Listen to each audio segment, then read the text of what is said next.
saged keluarga muga jajaran kaliyan sedaya ahli waris saking almarhum Mbak Yasmini menika tenaga seringat puratengan ingkang sampun karajit kalakir kagelar menika semida tenaga seringat sutakoh tatpaul bala utawi sedekah bala ingkang saperangan dipun sarangani kanthi srana jeneng Abang Judo anglersi wonten ing dinten Rabu Kliwon punika Pak Sarmadi saged keluarga lan ugi sedaya ahli waris saking almarhum Mbak Yasmini ala barokahipun Gusti Allah mugi Gusti Allah balak mengkas saking sekatahipun rugi tasawukala pepalang dari fitnah balak sumber sakit ngeresi nugi musibah lan Gusti Allah paring sabar tawakal teguh tangguh iman Islam kitakwanipun dipun paringi kiat lahir lan batasipun binaringan sehat jasmani lan rohaninipun lan dipun payungi saking barokah lan rahmatipun Allah binaringan istiqomah gesangipun dipun gampelaken sedaya ayahan jejiban jurusanipun gampil lancar anggenipun nyadar rezinipun Gusti Allah saged pikantuk rezeki ingkang halal barokah murakabi anyekabi kaing kabetahan keluarga saged sempulur saged manfaat maslahat wiwit wonten ing donya ngantos minjang wonten ing akhirat ingkang saturang malih wontenaken sering sedherek jenengan panjenengan darsi wonten ing dinten Rabu Kliwon punika anglersi dugi pitung dinten anggenipun kabundut Mbak Yasmini wonten ngarsanipun Allah Subhanahu wa taala pramila mekaten Pak Sarmadi saged keluarga lan ugi sedaya ahli waris lan nuwun ndedonga dumateng ngarsanipun Allah menika anggenipun maos saking ayat-ayatipun Allah kalimah thayyibah tahlil zikir lan dongaipun menika kakintunaken menika anggenipun sida Mbak Yasmini wonten ngarsanipun Allah menika anggenipun damelaken seringat amreratengan dipun wiwit pitung dintenipun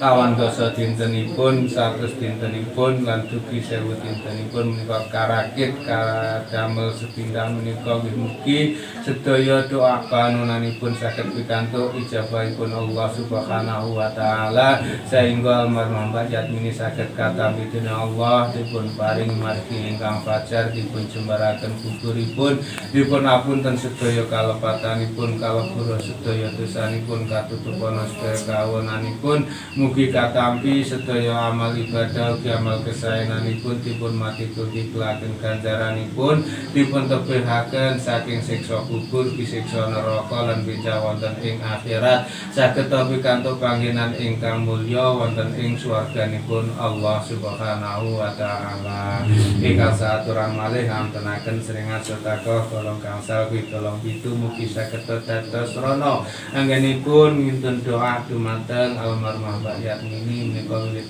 pitung dintenipun kawan dosa dintenipun 100 dintenipun 1000 dintenipun dipun jangkepi wonten ing kalodhangan dalu menika mugi sedaya doa panunanipun Pak Sarmadi anggenipun ngintun doa dumateng almarhum Mbak Yasmini saged kinabulan sehingga almarhum Mbak Yasmini saged katampi dening Allah dipun paringi margi ingkang fajar dipun jembaraken kuburipun dipun apunten sedaya kalepatanipun kalebur sedaya dosanipun dipun tutup sedaya kawonanipun mugi katampi sedaya amal ibadah ugi amal kesayanganipun dipun mati-mati kelaken ganjaranipun dipun tebihaken saking siksa kubur siksa neraka lan benjang wonten ing akhirat saged kapapanaken wonten ing panggenan ingkang mulya wonten swarganipun Allah Subhanahu wa taala. Ingkang saaturan malih ngantenaken seringat sedekah sekul suci ulam sari nindakan sedekah derek sunahipun Kanjeng Nabi Muhammad sallallahu alaihi wasallam lan ugi kanthi dipun awontenaken seringat sedekah sekul suci ulam sari mugi saged dados rono anggenipun ngintun doa dumateng almarhum Mbak Yasmini ngasampun kabulih dening Allah menika anggenipun damel seringat amrati praratengan dipun jangkepi wonten ing kalodhangan dalu menika wiwit pitung dintenipun kawan dosa dintenipun 100 dintenipun lan ugi 1000 dintenipun bisa doa panunanipun Pak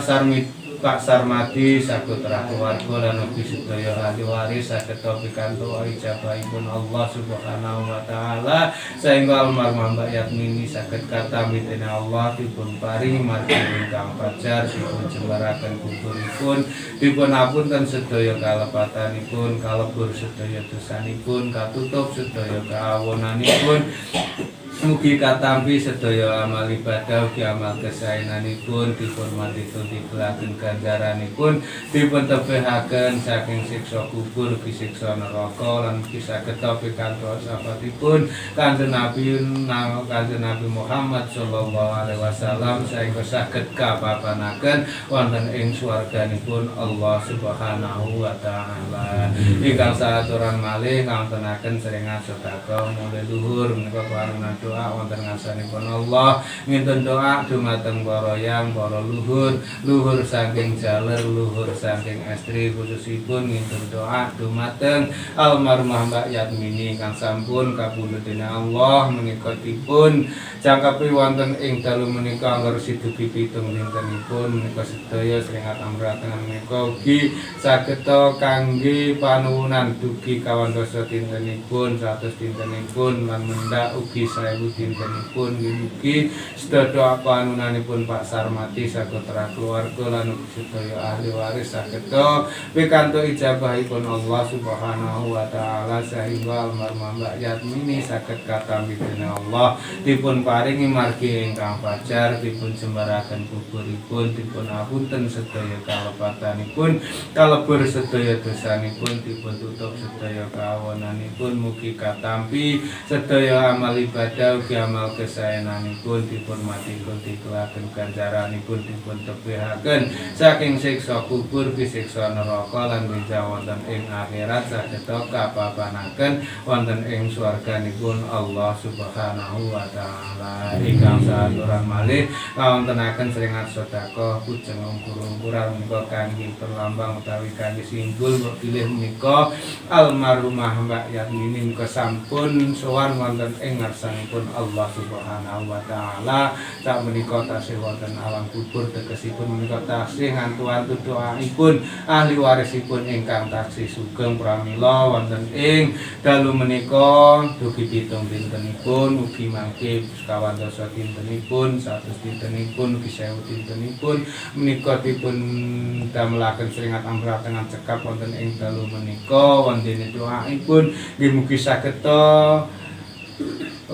langgeng saged terus tumonjo dumateng almarhumah Mbak Yatmini sehingga almarhumah Mbak Yatmini saged katampi dening Allah dipun paring margi ingkang fajar dipun jembaraken kuburipun dipun apunten sedaya kalepatanipun kalebur sedaya dosanipun dipun tutup sedaya kawonanipun mugi katampi sedaya amal ibadah ugi amal kesaenanipun dipun matikul dikelaken ganjaranipun dipun tebihaken saking siksa kubur ugi siksa neraka lan benjang wonten ing akhirat saged kapapanaken wonten ing swarganipun Allah Subhanahu wa taala. Ingkang saaturan malih ngawontenaken seringat sedekah sedaya ageng lan wilujengan lan ugi sedaya seringat amreratangan ingkang sampun karacik karakit kagelar menika mugi saged dados srana anggenipun ngintun doa dumateng almarhumah Mbak Yatmini ingkang sampun kapundhut dening Allah menika anggenipun damelaken seringat amreratangan wiwit pitung dintenipun kawandasa dintenipun 100 dintenipun mendak lan 1000 dintenipun dipun cekapi tapi dipun jangkepi wonten ing dalu menika mugi anggenipun intun doa ingkang arupi waosan ayat-ayatipun Allah kalimat thayyibah tahlil zikir dongaipun ingkang dipun sengkuyung dening para undangan mugi saged tumanja dumateng almarhumah Mbak Yatmini sehingga almarhumah saged katampi dening Allah dipun paringi margi ingkang fajar dipun jembaraken kuburipun dipun apunten sedaya kalepatanipun kalebur sedaya dosanipun dipun tutup sedaya kawonanipun mugi katampi sedaya amal ibadah ugi amal kesaenanipun dipun matikul dikelaken ganjaranipun katebihaken saking siksa kubur ugi siksa neraka lan benjang wonten ing akhirat saged kapapanaken wonten ing swarganipun Allah Subhanahu wa taala. Lan kuasa wasulipun dumateng Pak Sarmadi saputra keluarga lan ugi sedaya ahli waris saking almarhumah Mbak Yatmini ugi kilometer dumateng para jamaah ingkang sampun paring panjurun doa mugi saged pikantuk kanugrahanipun Allah dipun tebahaken kathahipun rupi dosa mila pepalang ridu fitnah balak sukar sakit ngereseni ugi musibah lan Gusti Allah paring sabar tawakal tetep teguh tangguh iman Islam pitakwanipun dipun paringi kiat lahir lan batasipun binaringan sehat jasmani rohaninipun lan dipun paringi saking para rahmatipun Allah saestu saged kusuhipun ingkang ibadah dumateng ngarsanipun Allah dipun paringi gampil lancar sedaya ayat jejibah aduki urusanipun gampil lancar anggenipun nyadar rezinipun Gusti Allah saged pikantuk rezeki ingkang halal barokah murakabi anikabi kaing kabetahan keluarga saged sempulur saged manfaat maslahat wiwit wonten ing dunya ngantos menjang wonten ing akhirat. Al-Fatihah. A'udzubillahi minasyaitonir rajim. Bismillahirrahmanirrahim. Alhamdulillahirabbil alamin arrahmanir rahim maliki yaumiddin. Iyyaka na'budu wa iyyaka nasta'in ihdinas siratal mustaqim. Siratal ladzina an'amta 'alaihim ghairil maghdubi 'alaihim waladdallin. Amin. Allahumma shalli ala sayyidina Muhammad wa